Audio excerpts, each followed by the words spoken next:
एक नदी के किनारे एक बहुत ही सुंदर गांव था। इसी गांव में रामू नाम का एक गरीब चरवाहा था। रामू को गाना गाने का बहुत शौक था।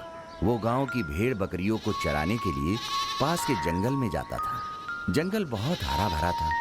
रामू अपनी बकरियों को चरने के लिए जंगल में छोड़ देता और खुद एक पेड़ के नीचे बैठकर गाना गाता। शाम होने पर वो बकरियों को लेकर गांव वापस आ जाता। इस काम के लिए उसे बकरियों के मालिकों से रोज एक सिक्का मिलता। सिक्का लेकर वो खुशी खुशी अपनी माँ के पास जाता। माँ, ये लो आज की कमाई। आ गया मेरा बेटा, तुझे भूख लगी होगी, पहले तो खाना खा ले। तभी रामू का छोटा भाई चीनू कहता है, माँ, भूख तो मुझे भी बहुत जोर की लगी है। तुम भैया को ही खाना पूछ रही हो, मुझे नहीं। तू भी खा ले बेटा, मैंने तुझे मना तो नहीं किया। आखिर रामू हम तीनों के लिए ही तो इतनी मेहनत करता है। रामू और चीनू खाना खाने के लिए दोनों बैठ गए। रोज रोज मैं रोटी चटनी खा खा कर तंग आ गया हूँ। कोई मालपुआ या अच्छा भोजन नहीं बना सकती क्या? मैं ये खाना नहीं खाऊंगा माँ, नहीं खाऊंगा। मेरा बेटा दिन भर धूप में बकरियां चराता है, तब कहीं जाकर इसे एक सिक्का मिलता है। कम से कम हम तीनों को भरपेट भोजन तो मिल जाता है। आज खाना खा लो चीनू। मुझे कल की कमाई के पैसे मिलेंगे तो मैं माँ से कहकर कुछ अच्छा खाना बनवा दूंगा। दूसरे दिन रामू बकरियां लेकर चराने गया। उस दिन उसे रोज की तरह एक सिक्का मिला।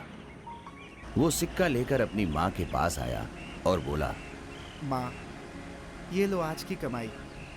आज चीनू के लिए कुछ अच्छा खाना बना देना। बेटा रामू, इस एक सिक्के से किसी तरह अपने घर का खर्चा चलता है। बना दो माँ। ठीक है। रामू और माँ की बात सुनकर चीनू खुश हो गया और माँ से बोला, माँ, मैं बाहर खेलने जा रहा हूँ, खाना बन जाए तो बुला लेना। ये कहकर चीनू खेलने चला गया। अगले दिन जब रामू भेड़ बकरियों को लेकर चराने के लिए जंगल में गया तो उसने देखा जिस पेड़ के नीचे वो बैठता था उस पेड़ को एक लकड़हारा अपनी कुल्हाड़ी से काट रहा है।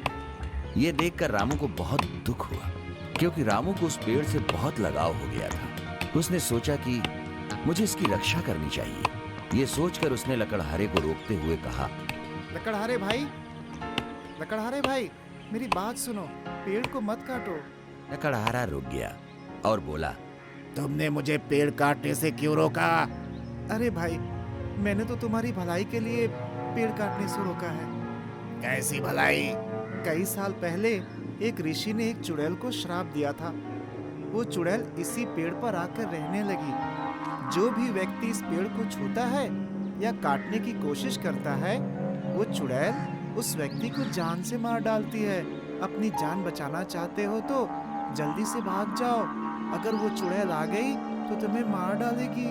रामू की बात सुनकर लकड़हारा अपनी जान बचाने के लिए वहां से चला जाता है। तभी उस पेड़ की आत्मा प्रकट हुई। मेरी जान बचाने के लिए बहुत बहुत धन्यवाद रामू, तुम बहुत अच्छे इंसान हो। तुम्हारे अच्छे कार्य से खुश होकर मैं तुम्हें एक उपहार देना चाहता हूँ। पेड़ उसे एक घंटी देता है। उस घंटी को देखकर रामू हंसते हुए कहता है, ये घंटी मेरे किस काम की? ये कोई मामूली घंटी नहीं है, ये जादुई घंटी है। इस जादुई घंटी से जो खाना मांगोगे वो तुम्हें मिल जाएगा। घंटी पाकर रामू खुश हो जाता है। अरे वाह, जादुई घंटी! धन्यवाद पेड़ महाशय। लेकिन एक बात का ध्यान रखना। क्या?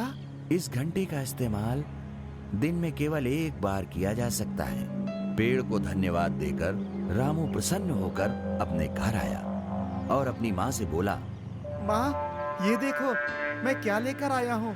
ये तो एक मामूली सी घंटी है बेटा। ये मामूली घंटी नहीं है माँ, ये जादुई घंटी है। माँ, इस घंटी से कहकर हम मनचाहा खाना मंगवा सकते हैं। अरे वाह, तब तो बहुत मजा आएगा भैया। चलो खाना मंगाते हैं। बताओ, तुम क्या खाना चाहते हो? मैं स्वादिष्ट खाना खाना चाहता हूँ भैया।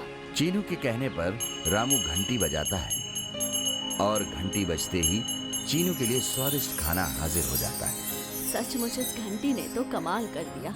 अब हम भूखे नहीं रहेंगे।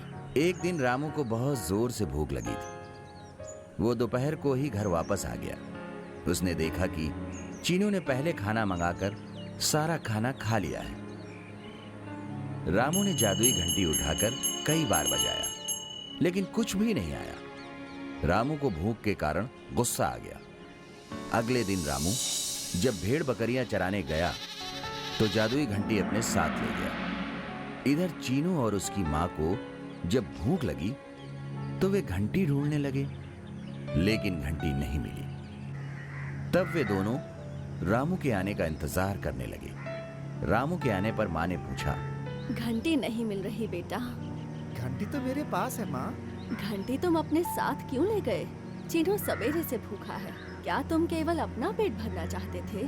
तभी चीनू भूख के मारे जोर जोर से रोने लगता है।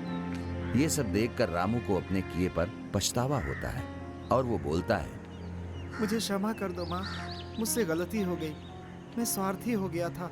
अब ऐसी गलती फिर कभी नहीं होगी। शिक्षा, हमें स्वार्थी नहीं होना चाहिए। हमारे YouTube चैनल को अभी सब्सक्राइब करें। नए वीडियोस देखने के लिए बेल आइकन जरूर दबाएं। आप हमारे वीडियोस पर अपना कमेंट जरूर दें। वीडियो को लाइक करके अपने मित्रों को शेयर जरूर करें।